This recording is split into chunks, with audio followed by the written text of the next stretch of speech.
नमस्कार दोस्तों, arithmetic concept series की एक और वीडियो में आपका स्वागत है।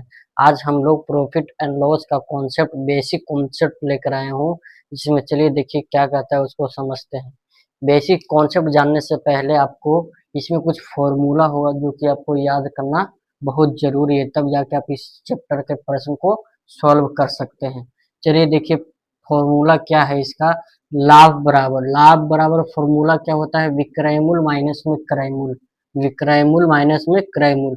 विक्रय मूल्य क्या है, जब आप कोई सामान बाजार से खरीदे और फिर उसी सामान को आप दूसरे आदमी के पास बेच दिए तो आपका हो गया विक्रय मूल्य। और जिस रेट से आप उस सामान को खरीदे थे वो आपका था क्रय मूल्य। मान के चलिए आप कलम बाजार से 5 रुपया में खरीदे, कितना में खरीदे, 5 रुपया में। आप उसको 7 रुपया में बेच दिए, तो जो आप खरीदे थे ये आपका हो गया क्रय मूल्य, जिसको इंग्लिश में सीपी बोलते हैं, कॉस्ट प्राइस। उसके बाद जितना में आप उसको 5 रुपया में खरीदे, आप उसको 7 रुपया में बेच दिए, जितना में आप बेचे वो आपका हो गया विक्रय मूल्य, यानी इसको बोलते हैं एसपी, सेलिंग प्राइस।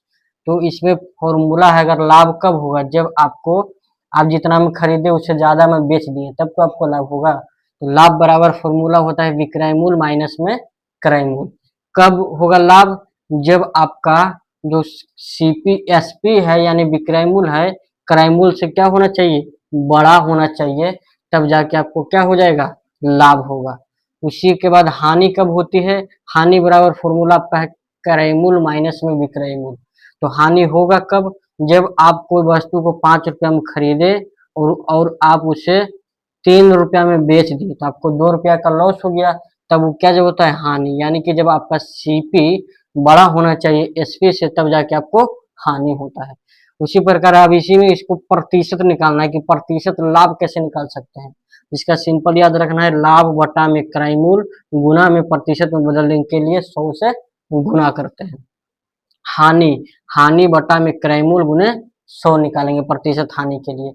अगर इसमें आप पूछ सकते हैं इससे नीचे क्रय मूल्य ही क्यों आता है, क्योंकि क्रय मूल्य आपका जो होता है फिक्स प्राइस होता है, क्रय मूल्य कभी बदलता नहीं है। मान के चलिए आप कोई भी सामान 100 रुपया में खरीदे, आप कितना भी खरीद सकते हैं, वो आपका क्रय मूल्य ही रहेगा। विक्रय मूल्य बदलते रहता है लेकिन क्रय मूल्य आपको फिक्स मिलेगा। ठीक है।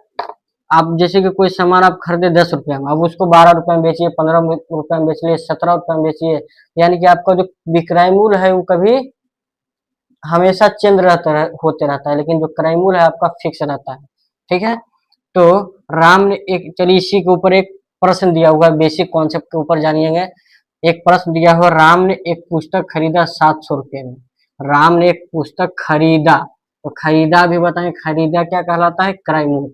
यहाँ लिखेंगे क्रय मूल्य बराबर आपका कितना हो गया, 700 रुपये। उसके बाद उसे 1500 रुपये में बेच दिया, तो उसका विक्रय मूल्य जो होगी आपका कितना हो जाएगा, 1500 रुपये। 1500 रुपये में क्या किया, बेच दिया। अब यहाँ पे देखिए विक्रय मूल्य बड़ा है कि क्रय मूल्य, नहीं बोलिएगा आप कि नहीं सर जो बड़ा है क्या, विक्रय मूल्य बड़ा है। तो जब विक्रय मूल्य बड़ा होता है तो क्या होता है, जब विक्रय मूल्य बड़ा होता है तो लाभ होता है। तो लाभ बराबर यहाँ पे फॉर्मूला क्या निकल सकता है आपका, विक्रय मूल्य माइनस में क्रय मूल्य। तो इसको आप माइनस करिए, विक्रय मूल्य आपका था 1500 और माइनस करेंगे 700, तो बराबर में कितना आपका आ जाएगा, लाभ। 800 रुपये का आपको क्या हुआ, लाभ हुआ। अब इसमें पूछ रहा प्रतिशत लाभ निकालने के लिए, तो इसका निकालेंगे प्रतिशत लाभ बराबर, तो प्रतिशत लाभ बराबर फॉर्मूला क्या होता है आपका, हो जाएगा लाभ बटा में क्रय मूल्य और इंटू में आपका हो जाएगा 100। तो लाभ आपका हो गया 800 रुपया बटा क्रय मूल्य आपका कितना था, क्रय मूल्य यहाँ पे देखिए 700 रुपया था, तो क्रय मूल्य नीचे हो गया 700, गुना में कर देंगे 100। अब आपको करिएगा तो 2 जीरो से 2 जीरो हो गया कैंसिल, ये आपको होगा 100 से 8 से गुना करेंगे तो 800 बटा में 7। 7 में आप अगर 800 से भाग करेंगे तो आपका हो जाएगा 9 सत्ते 63। एक बार के, सॉरी पहले एक बार के लगेगा 7, यहाँ पर उधर जाएगा 0, एक बार के फिर लगेगा 7 0, यहाँ हो जाएगा 7 चौक 28, नीचे बच जाएगा 2, यानी कि 114.2/7% का आपका क्या हो गया, लाभ हो गया। आई होप आप लोग को वीडियो पसंद आया होगा, तो वीडियो को लाइक करिए और हाँ इसको शेयर करना ना भूलिए, ताकि जो भी स्टूडेंट का बेसिक मजबूत नहीं है, उसका बेसिक क्लियर हो सके।